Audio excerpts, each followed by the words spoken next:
Hi everyone! So I am super behind in doing an Interstim update.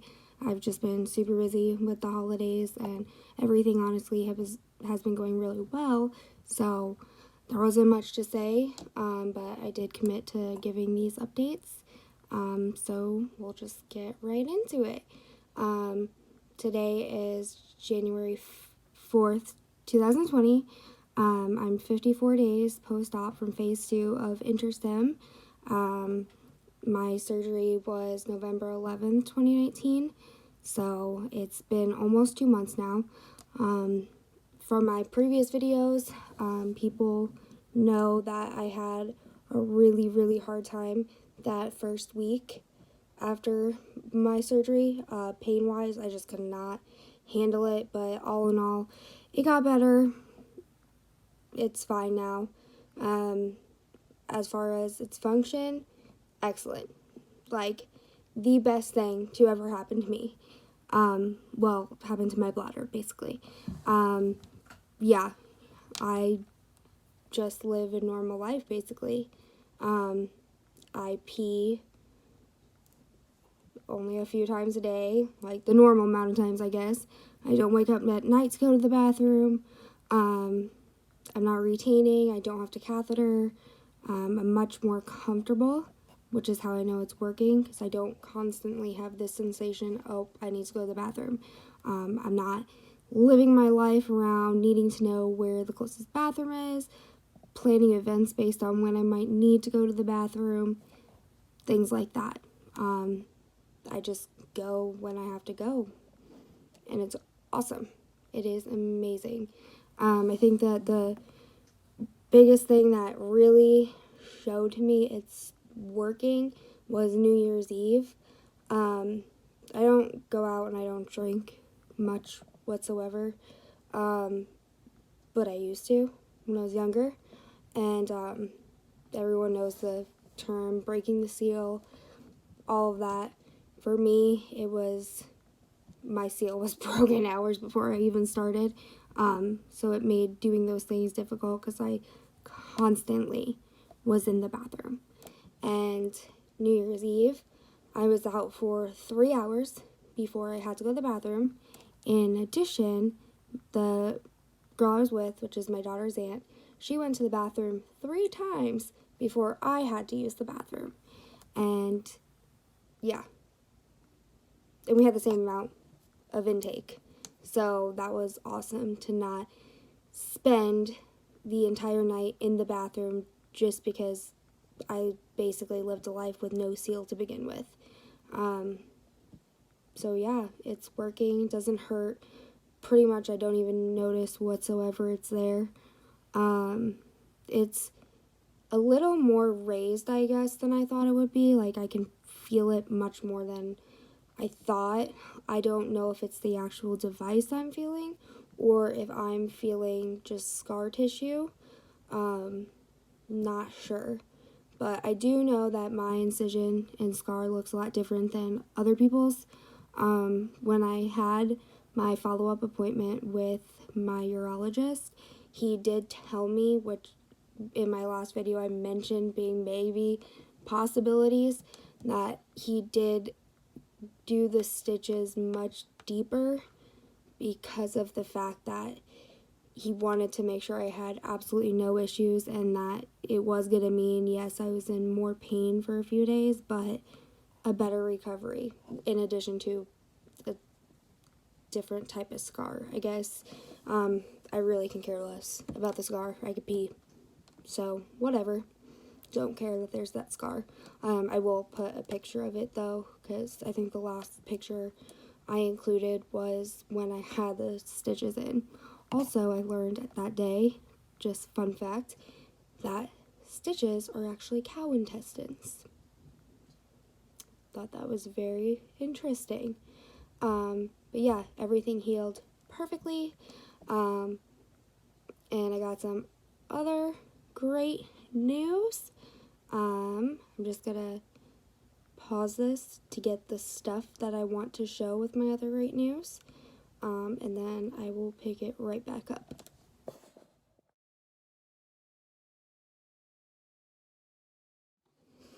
Okay, so when I had my post-op appointment for the phase 2 portion of my surgery, they did a PVR, post-void retention, for people who are not constantly dealing with urology stuff.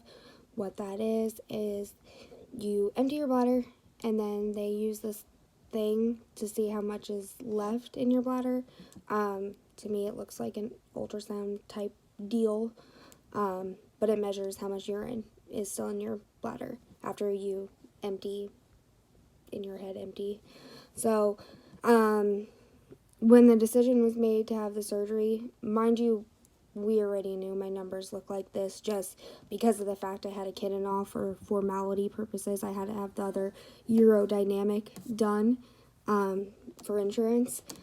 But at that point in time, which would have been the first week of October, I was retaining about 425 milliliters of urine, I believe. So that was how much was in my bladder after voiding. And then when I had the appointment after phase 1, to like decide was I going to get the permanent one, I retained about 115-ish milliliters. So that's still high, but it definitely was an improvement. Reminder that the norm is less than 50 milliliters. So again, I was still above it, but much better, hence why we did phase 2. First week of December, when I had that appointment, we did the PVR. I retained 20 milliliters of urine. That's it. I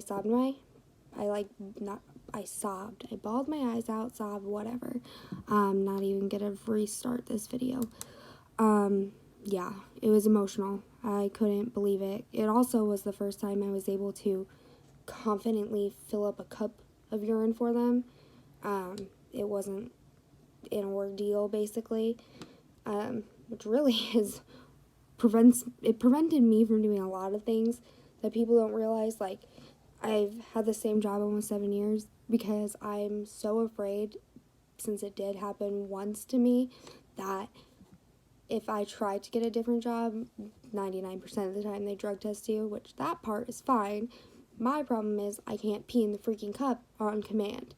I'm always afraid that that's gonna be the issue and I'll lose out on something because I couldn't pee in a cup. So it was nice to know that I can pee in a cup, essentially, because I don't even catheter now. 0 caths. But anyways, visual purposes, I filled some cups with water to show the difference in amounts I was holding. Because it was just water, I added tea to it to make it more easy to see. I thought I was adding like a raspberry tea, however I did not, therefore it does not look red like I wanted it to, but just know it really is tea. But this is 420 milliliters. So prior to Interstim, this is how much I retained. Was this big old amount. Now, as of at least my last appointment, I retained 20 milliliters, which is this. Just that. I even had to use the shot glass because if I put it in like a regular size cup, you couldn't even see the liquid. So, yeah, it went from this to this. So, Interstim clearly working great for me. I'm so glad I had the surgery.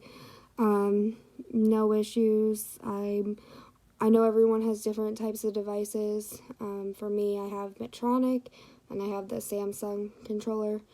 I stick pretty much with program 1. The other ones definitely are different, but I know program 1 works for me, obviously, so I don't want to get too experimenty with it. I tried to because I didn't think it was working for a while, but I got a lot of confidence it was when I went to the doctor, and I could actually see that I definitely wasn't retaining, because a lot of it was in my head, I guess, even after my surgery. Like, I was so used to having to pee all the time. I didn't feel right not doing it. But I got past that. Everything's fine and normal now, and it's awesome. I know that they are releasing the new device that's MRI safe and everything. I think I mentioned in my first video it was considered waiting for it, but we decided against it.